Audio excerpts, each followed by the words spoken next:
Troy, got any insight as to a player or two? Has it leaked that might not make this team? Well, the most interesting guy is what's going to happen with Monte Ball. There was some reports earlier today that perhaps Dallas was interested in him, but that's not the case. Houston and Dallas right now are not, but the Broncos are exploring all avenues with him. There's going to be a couple draft picks, guys that we know will not make it. Lamine Barrow's certainly on the bubble. This guy who doesn't look good for him. And I still think they're going to add a defensive lineman. It's just they need depth there. But Ball's the one that's intriguing, and I don't know that either he or Bibbs makes the team, frankly, but because they invested so much in Ball, it could be the end for him. The streak could end of consecutive free agents to make the team. I have maintained the less that John is really proud of that streak. It's a recruiting tool that they use every year to get free agents to come in here. Who would you say of the free agents has at least a minuscule chance of making this team? Zaire Anderson, the linebacker, I thought Thank had a you. pretty good chance, but he did not play well last night. Oh, well. Chris Johnson made him look like a JV player at times, and he's undersized, he hits, but he just in space, he looked a little slow against the legitimate NFL running back and Chris Johnson, who he still may not make the Cardinals, but obviously he's got a resume that proves he's a legitimate back. But Zaire Anderson has a chance. Jordan Taylor, the receiver, and then the tackle, Kyle Roberts, are probably the three that have a puncher's chance. Jordan Taylor certainly sets up more as a practice squad guy for me at this point. But, Anderson, again, I thought had a chance, Woody, but he did not help himself. And was it enough to keep Lamine Barrow on the team? I mean, because Barrow hadn't done much either, but Anderson just did not have a good game last night. What about Kyle Roberts? We haven't heard much about him, and then as the offensive line situation has gotten a little bit more inflex or whatever you might say, Schofield we don't think can play left tackle. He's a right tackle. Is there a chance that Kyle Roberts could hang around on this team? Well, they like him. It's hard to say because he didn't really get any second-team reps. I mean, they'd really be projecting him out, Woody, because he didn't get any significant reps against better players. I mean, they like his potential. And you bring up Schofield. I mean, the questions raised last night by Schofield's play for me are concerning. They expressed a lot of confidence in him last week by trading Chris Clark. And you'd always hope in those situations the guy that got the path cleared for him takes advantage of it. And Schofield at times last night just looked like a turnstile. He could not contain a bull rush to save his life. And I don't know how you suit him up on game day right now. I just don't know if that's realistic. So, but it was, find a tackle. Well, they're like cornerbacks and quarterbacks. There's just not a lot of great ones out there, especially this time of year. I mean, there's a reason the Texans traded for Chris Clark.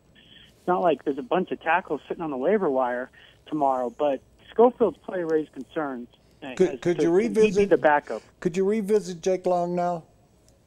Well, I think they would have liked to sign Jake Long. The issue with Jake Long is that he's not healthy. Now, that was a month ago. Well, actually, that was July 29th, July 30th. So we're right at 5 weeks ago that he worked out for them. And so would it shock me if they revisited? No. But at the time they talked to him, there was a feeling that he wasn't healthy at that point. And now he hasn't gone through training camp. Can he perform? But I agree with you, Woody. You can't dismiss it. Until Jake Long signs and if Schofield struggles and you still have a rookie left tackle in Ty Sombralo, you have to keep him on the radar. But remember about Jake Long, he did not play well last year. He's coming off another knee injury. And when he worked out for the Broncos, again, the feeling was he wasn't healthy yet. So while his name on paper makes a lot of sense, the reality of it is he's not the guy he was a few years ago. Who jumped out at you last night? Well, Ben Fowler. Benny Fowler. Anytime you're trying to make a team and you come up with big plays, that always resonates with me. That Fowler was on the bubble, and I'm not sure he makes it, but I do think he will. There's a lot of it. The roster, you know how this goes, Woody and Les, where they add depth in other positions, so maybe a deserving guy doesn't make it. But Benny Fowler has earned the right to make the team. Whether it fits and they go with 6 receivers, that's a question mark. But Benny Fowler jumped out to me. And Bubba Caldwell, I give him credit, man. He's that guy that won't go away. He finds a way every year. He has a skill at making teams, and good for him. Yeah. It's not that easy. I mean, for a guy, if you look at the back of his baseball card, as people, bubblegum card, as you like to say, you're like, how has this guy been in the league this long? Well, he works hard. He knows the playbook. And I bring that up with this context, guys. Cody Latimer, you're talking about guys, he might have had, outside of Monte Ball, the most disappointing camp for me. Not only did he not take a step forward, it's very realistic come week one, he's going to lose snaps to Caldwell and Jordan Norwood. Troy, from what you can tell, how confident were Elway and Kubiak when they named McManus the kicker over Connor Barth? And after watching McManus miss a couple of field goals, including one that would have been a game winner from 51 yards last night at home, do you feel their confidence in McManus is shaken?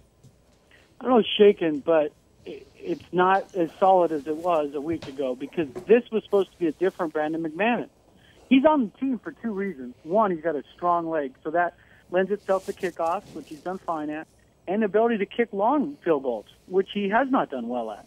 Missed a 55-yarder, and I think last night was 51, and was like, well, that's a tough kick. It's not supposed to be for him. That's why he's on the team. It's like a home run hitter in the lineup that hits singles. Well, he's signed to hit home runs. Brandon McManus is here to make big, long kicks, and so it's worth monitoring. It's not going to take long. I would firmly believe that leash should be short if he has a similar performance against Baltimore or at Kansas City, where he cost them 3-6 points. Yeah, and Connor Barth is still out there. He just got cut by Tampa. Did he get cut? I was going to say he was with Tampa. Carl Schmitz is out there, too. Yeah, he got Carl cut by Schmitz is out there. Don't start me with the Carl Schmitz story. That is a Lifetime special, Disney after-school special. I never understood that, ever. I really never did. It was like, why are we talking about this? Hey, Troy, I want to bring this up, and I want all three of us to get involved in this, all right? So one of the reasons, there were a lot of reasons John Fox is no longer the head coach here. But one of the reasons we all know is because John Fox didn't want to play some guys that Elway drafted, and Elway wanted to see Latimer. Schofield and Latimer in particular. After what we've seen from Schofield and Latimer this preseason, might John Fox have been right about this? Well, Schofield has shown nothing yet, so clearly in that case, yeah, Fox is winning that argument. I mean, everyone wondered when their right tackle position was a grease fire last year how Schofield couldn't even suit up. Well, he's not playing well enough to suit up, frankly, right now. And in the case of Latimer, for me, it's the mental side of it. Physically, he looks the part. He can block. He can do so many things well. He's got a 40-inch vertical leap. But in the NFL, I was watching Hard Knocks the other day where a guy got cut, and O'Brien basically said, hey, you got all the tools, but you got to get in your playbook, and you got to retain it and apply it so we see it, And part of me wonders with Latimer, it's just he's still having trouble translating what he learns to the practice field. And at some point that's got to click, or he can't be the guy they want him to be. So, Les, I don't know. I'm not ready to give up on Latimer because he's so athletic. Schofield, I got to see something to hold on to. I haven't seen anything to suggest he's a left tackle in the NFL. How excited were you today to find out that Matt Barkley got traded to Arizona? Yeah, not really as excited as you might think. I would rank that below Chris Russian's performance last night for the Rockies. Yes, but I'm talking about the end result. Give me the end result. He wants you to talk Tebow. I know. Woody can't. Would you write 6 or 7 books on Tebow? Woody's still pissed because he couldn't write the quintessential Tebow book. The Hall of Fame Tebow book. Oh. Yeah, Woody's got a binder, like one of those old trapper keepers we had in school. He just pulls out. Oh, I don't know if to do this, but I wrote about this. Well, you talk about after school specials. That's well, like Tebow. Listen, Tebow is an NFL player for me. It's just he's a niche player, and he is in the perfect spot in Philadelphia. Woody, yeah. Kelly thinks he invented football, and that's good for him. But he's willing to take risks and do things that 90% of the coaches would never do. Bring in a guy to do 2-point conversions, 3rd and short, which most coaches are reluctant to ever take out their starting quarterback to disrupt chemistry or the guy's focus, whatever reason. So if it doesn't work in Philly, where would it work at this point as long as he's a quarterback? I always thought he could be an H-back, tight end, something. He's a football player for me. But his unwillingness to change positions, and good for him, but his unwillingness to change positions made it, he had to be in a system for him. And if it doesn't work in Philly, where does it work? I want to see if RG3 would end up in Philadelphia. Now that I would like to see that if Kelly could resurrect. Well, they his wouldn't do career. that in the division, would they? Well, I mean, Washington, RG3 is Washington so doesn't care toxic if they in get rid of Washington. him. Yeah, it's a mess in Washington right now. So you're right. I mean, it's in division, but if I can't imagine why you would go to the season with RG3. At some point, you just eat the $6.5 million cap figure and move on. Well, that's sort of like the Monte Ball thing. Do you? I mean, it's not the same kind of money, but do you just eat that you made a mistake? I mean, I'm fearful of John Elway admitting he making mistakes. Yeah. Well, here's the issue with Ball, because it's a fair point, Woody. When you look at Ball, he has not shown the explosiveness he showed at Wisconsin, and really since his rookie year. I still wonder how much of that groin injury he had last year might be affecting him. I mean, of course he says it isn't, but he just doesn't look like the guy he was his rookie season, and certainly not the guy at Wisconsin. But to the point of why not just cut him now? Well, C.J. Anderson was inactive last year, the fourth game of the season. He was buried on the depth chart. So there is always this feeling that you never know. You need with depth at running back. Yeah, you never know. And so, and he's been here, he knows there's a lot of reasons where he could be inactive the first 3 games and all of a sudden he's the key backup again. So I still think it's 51% he's gone, 49% he's here. But the one thing with running backs in Denver, it always takes 2, and last year it took 3. Can I just do something with both of you? Sure. Can I have 2 minutes? Yes. Okay. I just want yes or no, Troy. Troy, you there? Yeah, I'm here. What's up? Chucka Naduli. Who? Yeah. Yes or no? Yes or no what? Yes or Can no? you You're gonna pronounce his name? No. Will he make the team? Make No. the team. Make the team. No, it's going to be Sylvester Williams, Kilgo, and I said yes or no. Just yes or no. Yeah, sorry. Troy, yes or no? Going to make the team? Who's that? I'm sorry, who's that last one? Chucka Naduli. No, I no. Okay. Chicken noodle. Well, okay. You said Barrow earlier.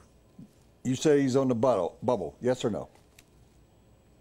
Based on Anderson last night, I say yes. I'll say no. I think they're trying to deal him. Okay. Tony Carter. Yes. But No. he's going to have to take a pay cut. Yeah, I'll say no. Curtis Marsh. Been kind Oh, of God, interesting. no. No. Okay. Lorenzo Doss. Yes. I'll say yes as well. Josh Furman. No. I'm with Troy. No. Okay. That's the Jerry Rivers. I was intrigued by him early in camp. Yeah, practice squad. No. Geraldo Rivera? No. All right. Does Shaquille Barrett start? No. No. Does he play a lot? Yes. Not sure. Because Shane Ray, as great as Barrett's been, Ray's been better. Okay. Boy, Shane Ray looked like a man amongst boys last night, didn't he? Playing against Arizona's He second string. is graded out as the top-ranked rookie by Pro Football Focus. Wow. Whatever you Cool. put in Well, there. how many? We were asked earlier how many sacks we thought he was going to get. Give us an over/under on sacks for him. I say 7. I say 7. Ooh, right between me and Woody. Yeah, I said had 8. I Woody said had 6. Yeah, I think that's a good number. How about Sione Fwa, who was here on the Super Bowl team? Yes. He's definitely on the team. You think? Oh, I yeah, mean, people absolutely. are not talking about him. So We are right now. okay, all right. So we go to the offense real quick with the Capri Bibbs. You talked about earlier. Practice squad? No. Practice squad. No. No. Yeah. No. Okay. No on the team. Real quick here now. Isaiah Burse. No. No. Dominic Jones. Yes, but depending on who's on the waiver wire, no. I'm saying yes as well. Yeah. Dylan Day. Does he make the practice squad? Yes. Yes. Gradkowski. No. Yes. Shelley Smith. No. No. Okay. So you guys have made the cuts now. That's where we're going. Yeah. Troy, you passed. You passed. Thanks, Troy. We'll see you. We'll see you tomorrow. Have a great Labor Day weekend. Hope you get to All right, spend guys. time with your family. All right, that's Troy Renck of the Denver Post, and that was brought to you by John Elway Cadillac of Park Meadows, Colorado's #1 Cadillac dealer.